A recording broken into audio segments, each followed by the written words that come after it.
नमस्कार दोस्तों, चलिए जानते हैं 10 मिनट में झारखंड की 20 बड़ी खबरों को। लेकिन वीडियो को शुरू करने से पहले लाइक और सब्सक्राइब जरूर कर दें।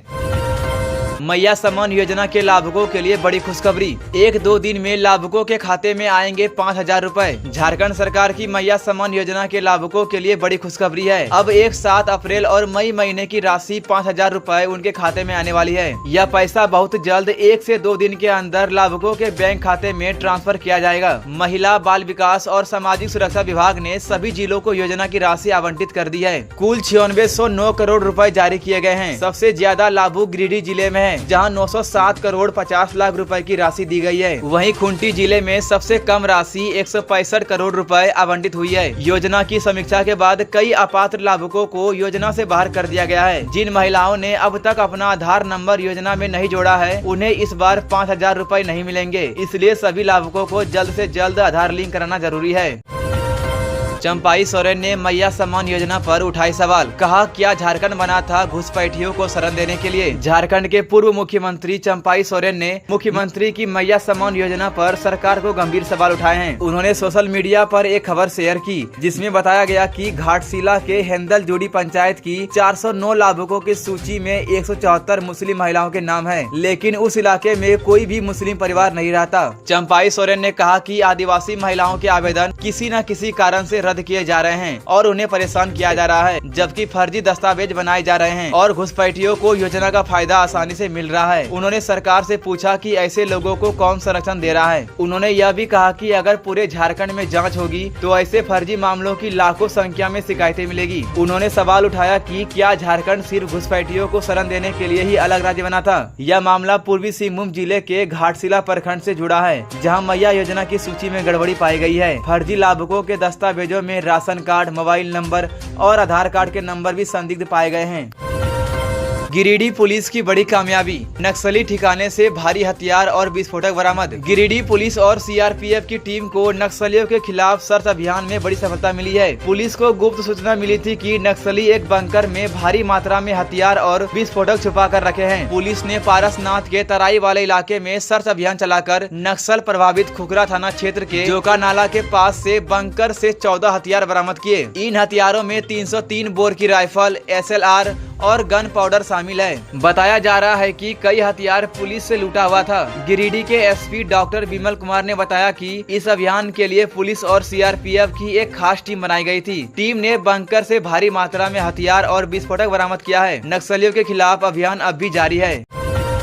नौकरानी ने मालकिन को किया बेहोश, जेवरात और पैसा लेकर फरार। रांची के डोरंडा थाना क्षेत्र में वैशाली वासु शर्मा ने अपनी नौकरानी पर मां को बेहोश कर घर से जेवरात और पैसे चोरी करने का आरोप लगाया है। वैशाली नोएडा में रहती है। उन्हें फोन पर खबर मिली कि उनकी मां राजश्री वासु घर पर बेहोश पड़ी है। ड्राइवर और अन्य लोगों की मदद से उन्हें मेडिका अस्पताल ले जाया गया। वैशाली ने बताया कि उनकी मां के हाथों में सोने की चूड़ियां और उंगलियों में सोने हीरे की अंगूठियां थी। गले में सोने की चैन और नाक में हीरे का जेवर था, जो सब चोरी हो गया है। सीसीटीवी फुटेज में देखा गया कि एक महिला नौकरानी मां से बात की और फिर घर के अंदर जाकर सामान इकट्ठा करती दिखी। महिला ने मां को नशीला पदार्थ देकर बेहोश किया और जेवरात चुराकर तेजी से घर से भाग गई। पड़ोसियों ने बताया कि वह महिला उसी दिन दिखी थी, उसके बाद कहीं नजर नहीं आई। पुलिस ने महिला का फोटो निकाल लिया है और उसकी पहचान कर जल्द गिरफ्तार करने की कोशिश कर रही है। पुलिस को लगता है कि महिला को पहले से पता था कि यहाँ नौकरानी की जरूरत है, इसलिए उसने योजना बनाकर चोरी की।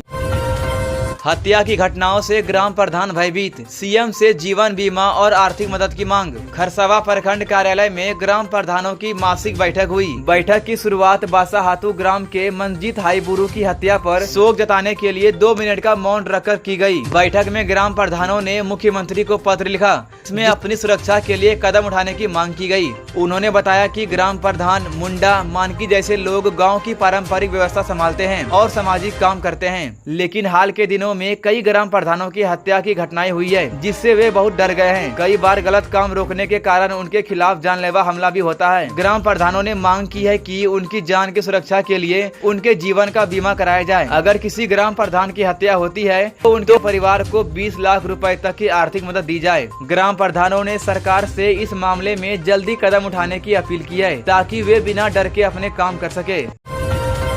झारखंड के इन जिलों में 3 घंटे में झमाझम बारिश, वज्रपात का येलो अलर्ट जारी। झारखंड में मौसम जल्द बदलने वाला है। गर्मी और उमस के बीच अब तेज हवा के साथ जोरदार बारिश होगी। बारिश के दौरान गरज और वज्रपात भी हो सकता है। मौसम विभाग ने येलो अलर्ट जारी किया है। आइए जानते हैं कहां होगी बारिश। पूर्वी सिंहभूम जिले के कुछ हिस्सों में अगले 3 घंटे में बारिश, तेज हवा और वज्रपात हो सकता है। गिरिडीह जिले में भी 3 घंटे के अंदर तेज बारिश और वज्रपात की संभावना है। आइए जानते हैं क्या कहता है मौसम विभाग। झारखंड के अधिकांश हिस्सों में आज गरज के साथ बारिश हो सकती है। तेज हवाएं चलेगी और वज्रपात का खतरा है। अगले 24 घंटे में तापमान ज्यादा नहीं बदलेगा, लेकिन अगले 3 दिनों में 3 से 4 डिग्री सेल्सियस गिरावट आ सकती है।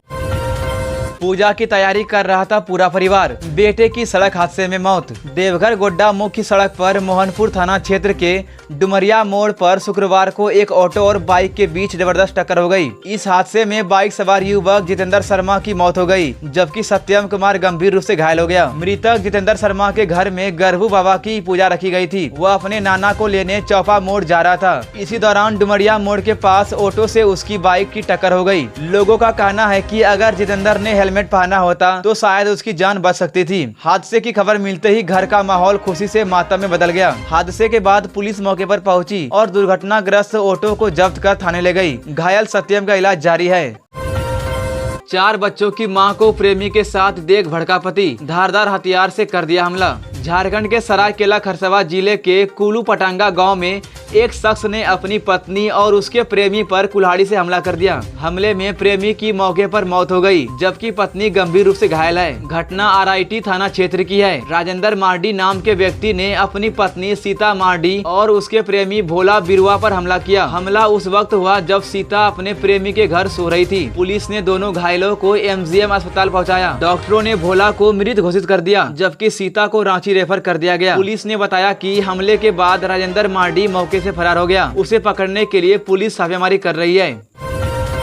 पलामू में थानेदार ने एसडीपीओ को थाने में घुसने से रोका, एसपी ने किया सस्पेंड। पलामू जिले के रेहला थाना प्रभारी को एसडीपीओ को थाने में घुसने से रोकने के मामले में सस्पेंड कर दिया गया है। यह कार्रवाई पलामू एसपी रिश्मा रमेशन ने की है। विश्रामपुर एसडीपीओ आलोक कुमार टूटी ने गश्ती के दौरान एक ट्रैक्टर पकड़ा जो अवैध रूप से बालू लेकर जा रहा था। जब वे ट्रैक्टर को लेकर रेहला थाना पहुँचे तो थाने का मुख्य गेट बंद मिला और उस पर ताला लगा हुआ था। एसडीपीओ ने थानेदार को फोन किया, लेकिन कोई जवाब नहीं मिला। इसके बाद उन्होंने ड्यूटी पर तैनात पुलिसकर्मी से पूछताछ की। पता चला कि थाने के गेट पर ताला लगाने का आदेश खुद थाना प्रभारी ने दिया था। एसडीपीओ आलोक कुमार टूटी ने इस पूरे मामले की रिपोर्ट एसपी को दी। एसपी रिश्मा रमेशन ने मामले की गंभीरता को देखते हुए थाना प्रभारी को सस्पेंड कर दिया। रेहला थाने में अब नया प्रभारी बनाया गया है, गुलशन बिरुआ, जो पहले शहर थाना में तैनात थे। बहू की शिकायत के बाद ससुर ने की आत्महत्या, थाने से लौटकर लगाई फांसी। पलामू जिले के छतरपुर थाना क्षेत्र के तेनुडी गांव में एक बुजुर्ग ने फांसी लगाकर जान दे दी। उनकी बहू ने महिला थाने में मारपीट और प्रताड़न का आरोप लगाया था, जिसके बाद पुलिस ने उन्हें थाने बुलाकर पूछताछ की थी। 55 साल के लालमोहन विश्वकर्मा के खिलाफ उनकी बड़ी बहू शिवानी देवी ने महिला थाने में शिकायत की थी। शिकायत के बाद पुलिस ने लालमोहन को थाने बुलाया और कई घंटे तक पूछताछ की। शाम को पुलिस ने पूछताछ के बाद उन्हें उनके बेटे वीरेंद्र विश्वकर्मा के साथ घर भेज दिया। रात में लालमोहन ने सामान्य तरीके से खाना खाया और सोने चले गए। सुबह जब वो कमरे से बाहर नहीं निकले तो बेटे ने दरवाजा खटखटाया। कोई जवाब नहीं मिला तो दरवाजा तोड़ा गया। अंदर लालमोहन फंदे से लटके हुए मिले। घटना की सूचना मिलते ही sub inspector Ashok Toppo team के साथ मौके पर पहुंचे। सबको पोस्टमार्टम के लिए मेदिनीनगर भेजा गया। पुलिस पूरे मामले की जाँच कर रही है। झारखंड के लेटेस्ट न्यूज को सबसे पहले देखने के लिए हमारे चैनल को सब्सक्राइब जरूर करें।